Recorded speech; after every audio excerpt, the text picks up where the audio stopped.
Hey guys, what is going on? Today we're going to be going through a tutorial on how to build a capture the flag minigame for your Minecraft server on PS4.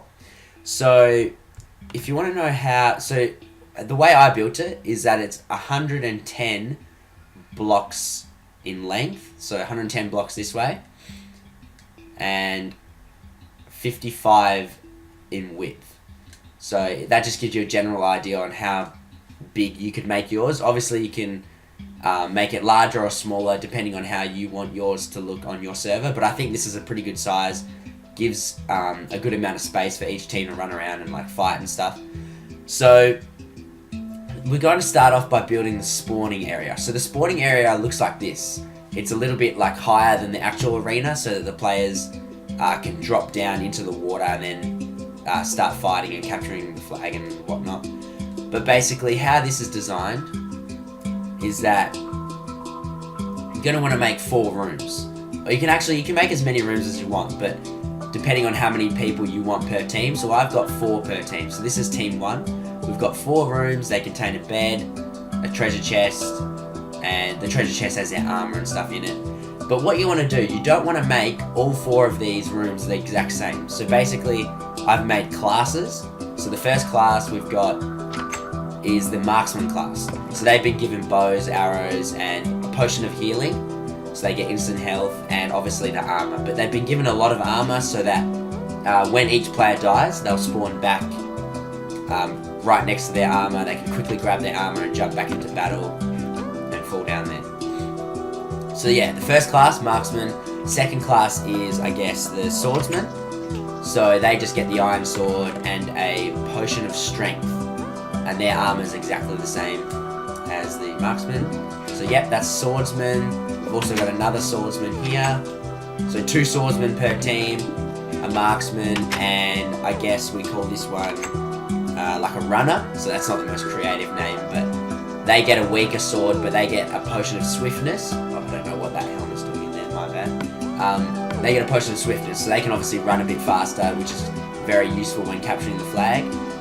But the way I've designed this, so it's basically you got 3 blocks this way, so that you can walk around a little bit. You got the bed, a bit of glass surrounding each player so they can see each other while they wait for the game to start. And basically, you're gonna have to spawn each player in here yourself as the host, and then you can obviously disable their ability to like interact with blocks and stuff until you're ready to start the game. So yeah, that's the 4 classes we've got. And once you're ready, you just give every player in your lobby all commands, and then they're able to open the door, jump down here, and start the game. So it is important also to color code the armor. So what I've done, I'll go back up here real quickly. What I've done for this armor is, that's why it's such a weird combination of armor, so that it's color coded. So the other team might have like a diamond helmet, which makes them stand out from this team because they've got the iron helmet, so you can definitely like tell the teams apart, which is very handy. So the next most important thing for the playing field is the castle. So each team is going to have a castle that contains their flag within it, and the castles are identical and they look exactly like this. So I have a link in the description. Jeez, I can't speak. Link in the description of how to build this castle. It's quite simple. I found it on another YouTube video. It's not too big. Obviously you can make it as large or as small as you want, but I think this is a perfect size, so when you walk in, you've got the flag positioned right behind it. So the way the flag actually works is, because there's no mods or anything in this server, like a lot of PC lobbies, you have to set it up all yourself. So the way the flag works, it's just 3 pieces of wool. So the player will come in, hit the wool. I'm on creative, so I don't collect the wool. But they'll collect the wool, and they have to hold the wool in their hands while they run back to their base. So when they run back to their base, what will happen is each team has an ender chest at the back of their base. See, look, captured wool. So when you place the wool in there, no one can take it out. So the other team can't steal it back, kind of thing. They can only just steal the other opponent's flag. So the first team to win is the first team to capture all 3 pieces of wool, and you can only capture 1 at a time. So you can't get 3 teammates all grabbing 1 piece of wool and running for it. So you can only grab 1 at a time, which I think it makes the game go out a bit longer. So the way to design the playing field is to just simply be creative. So the way I've done it is made like mini archer towers, as you can see here. Just random blocks everywhere, random walkways that I think would be effective. So when players are running down here, they can jump over it, jump on top of stuff. And a lot of obstacles in their way to take cover behind, in case someone has a bow and arrow. So yeah, all little designs like this. So, if you want to pause the video, have a look at the kind of things I've used. I've just used stone for most things. I think it looks pretty cool. But obviously, you're free to be creative, make anything you want, basically. As long as it suits your arena, looks kind of cool. But yeah, I think my designs aren't too bad. So we also want to make the walls relatively high. So make them out of bedrock in case once you enable the players to have all the commands so they don't dig out of the arena and start like running around and stuff. So you want the walls to be quite high. I don't know how high I made them. Probably about, I reckon about 15 maybe. So 15 high. And you can add these little designs in to show which team's which. So red's over there, obviously, with all the red. Blue's this side. So yeah, that's a pretty cool thing I added. That's just wool in the middle. 2 red lines. One of the other things to polish off this minigame is an enchantment table. So every player was given 64 bottles of experience in their chest. So what they can do is, once they start the game, they fall down into the water, and each team has a little enchantment room to the right, and they can quickly enchant their swords, add abilities, whatnot. But also, one of my friends who came on this lobby, his name's Old Man Star, he actually built a secret room in each team's enchantment room. So basically, he set this lever up so you can activate it, and it opens this little area, and you can also close it, I think, with that one. But basically, it's like an underground tunnel, and it goes to both sides. It goes to the other team's enchantment table. So basically, I'll fly so it's a bit quicker. Little open area. It's just simply under the map, basically. And then you come all the way down here, up here, and then you'll come out where their enchantment table is. I think you have to activate. Yeah, you do.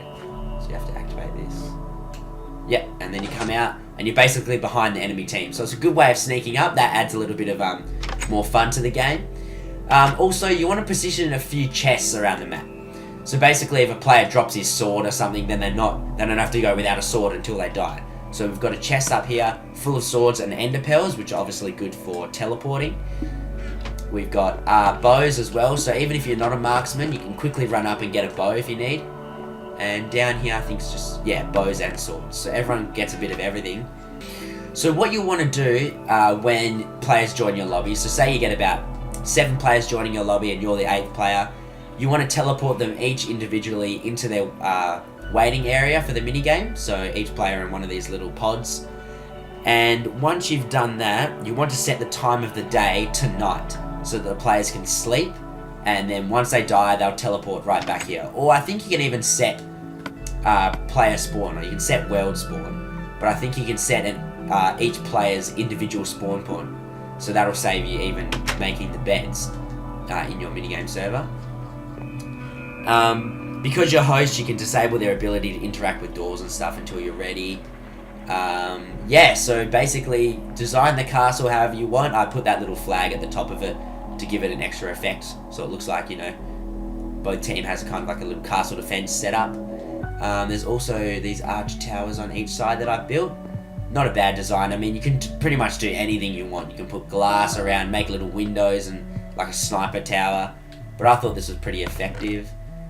And yeah, that's basically it. I just left the ground as dirt, which isn't too bad. I mean, you could fully redo the ground and make it stone or anything you really want to make it look a bit cooler, but I think the dirt doesn't look too bad. I mean, as long as your other designs look cool, it shouldn't matter that much. So hopefully this gave you guys a general idea of how to start off a minigame server. I have a lot more minigames in place on this server, so if you want to see tutorials on how to build other minigames such as King of the Ladder, small PvP lobbies for like 4 or 5 people, and stuff like that, just let me know. I'll be sure to make some in the future if that's what you guys want to see. So thanks for watching. If anything wasn't clear in this video either, just chuck a comment and I'll reply to that and hopefully help you out when you're building your own capture the flag lobby. So yep, thanks for watching. Cheers, guys.